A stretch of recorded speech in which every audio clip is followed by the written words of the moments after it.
Hayata dair püf noktalar kanalıma hoş geldiniz. Bugün sizlere kalanço bakımı ile ilgili birkaç püf noktadan bahsetmek istiyorum ve aynı zamanda kalanço nasıl çoğaltılır bununla ilgili de size değişik bir yöntemden bahsedeceğim. Gördüğünüz gibi kalanço çiçeklerim gayet güzel çiçeklendiler ve burada her renk hem kırmızı renginde görüyorsunuz. Bakın bütün yaprakların arasından küçük küçük çiçekler çıkmaya başladı.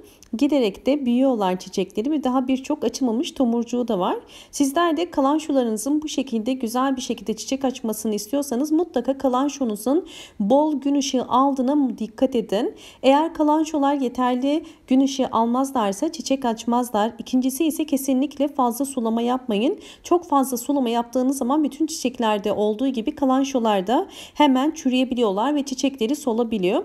Bakın bu da değişik bir cins kalançodan. Bu kalançomu size daha önceki videolarımda göstermiştim. Durmadan çiçek açıyor. Kalançolar yılda en fazla 2 defa çiçek açar normalde. Tabii güzel bir bakım yaparsanız, bol ışık alırsa ve sulamasına dikkat ederseniz gayet güzel gelişir. Kalançoyu peki nasıl çoğaltabiliriz? Yapraktan çoğaltmanın birçok yöntemi vardır. Ben sizlere bugün yapraktan kalanço çiçeğimin bakın kavanoz içerisinde nasıl köklendiğini göstermek istiyorum.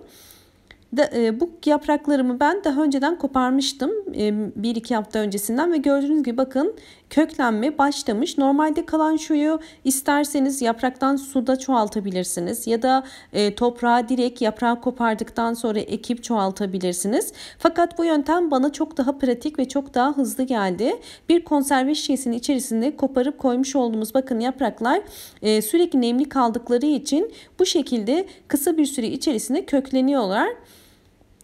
Bakın diğer yaprakları da göstermek istiyorum. Bu yapraklarımla da köklenme başladı.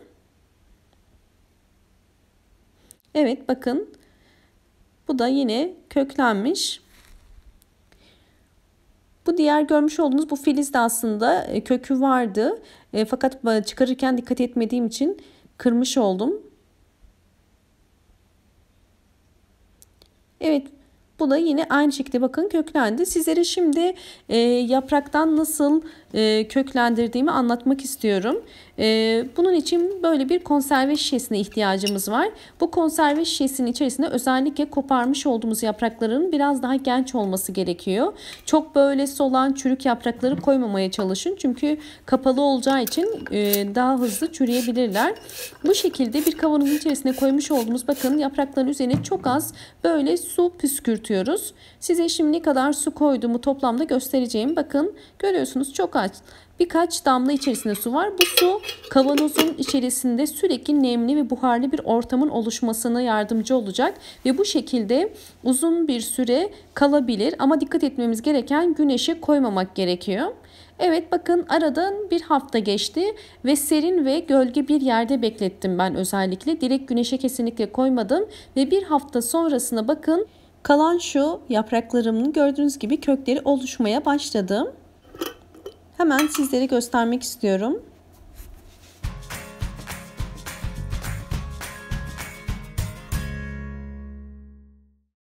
Evet bakın bir hafta gibi kısa bir süre içerisinde hemen küçük kökler oluşmaya başladı. Yani kavanozda kalan şu yapraklarını çoğaltmanın ne kadar kolay bir yöntem olduğunu böylelikle de görmüş oluyoruz ve de hızlı bir sonuç veriyor.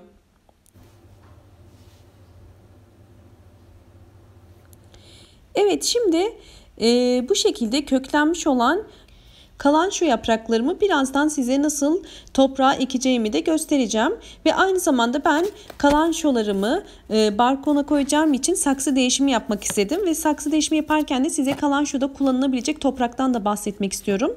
Bütün çiçeklerde olduğu gibi aslında kalanço çiçeğinde de mutlaka seçmiş olduğumuz toprak çok önemlidir. Ben perlitli ve gördüğünüz gibi bakın torflu bir toprak tercih ettim. Çünkü daha hızlı bir şekilde çiçeğin büyümesine yardımcı oluyor.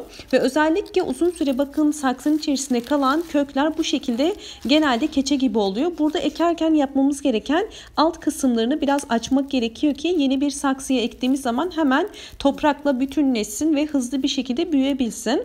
Ve diğer önemli püf nokta ise ekerken mutlaka alt yapraklarını kesin. Çünkü böylelikle daha da hızlı bir şekilde gelişimini sağlayacaktır. Bu kestiğiniz yaprakları çoğaltabilirsiniz. Ve sulama yaparken de çok fazla gövdenin içerisine su su girmemesi için alt yaprakları bu şekilde koparmanız ekim aşamasında faydalı olacaktır.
Evet, saksı değişimi yaptım ve şimdi sulama işlemini yapacağım. İlk sulama her zaman önemlidir. Mutlaka saksı değişimi sonrasında sulama yapmak gerekiyor.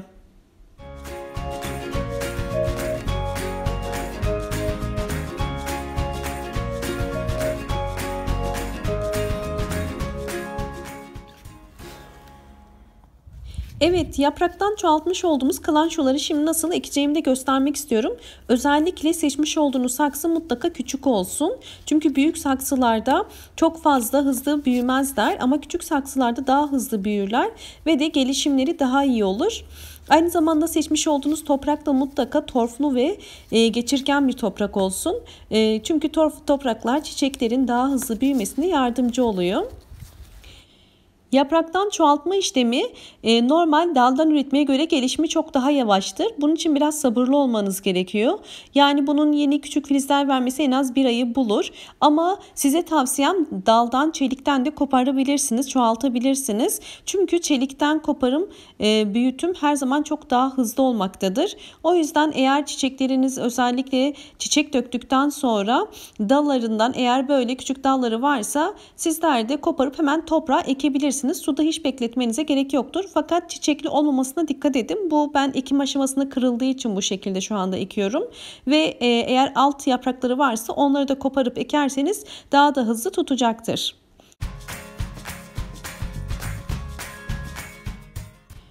Bu videom umarım sizler için faydalı olmuştur. Videomu beğendiyseniz eğer beğen tuşuna basmayı ve kanalıma abone değilseniz abone olmayı unutmayın. Zil sesini de açık konuma getirip bana bol bol yorumlar yapıp sorular sorabilirsiniz. Instagram adresimden beni takip etmek için hemen aşağı linki bırakıyorum. Oradan bana ulaşabilirsiniz. Hoşça kalın, sağlıkla kalın.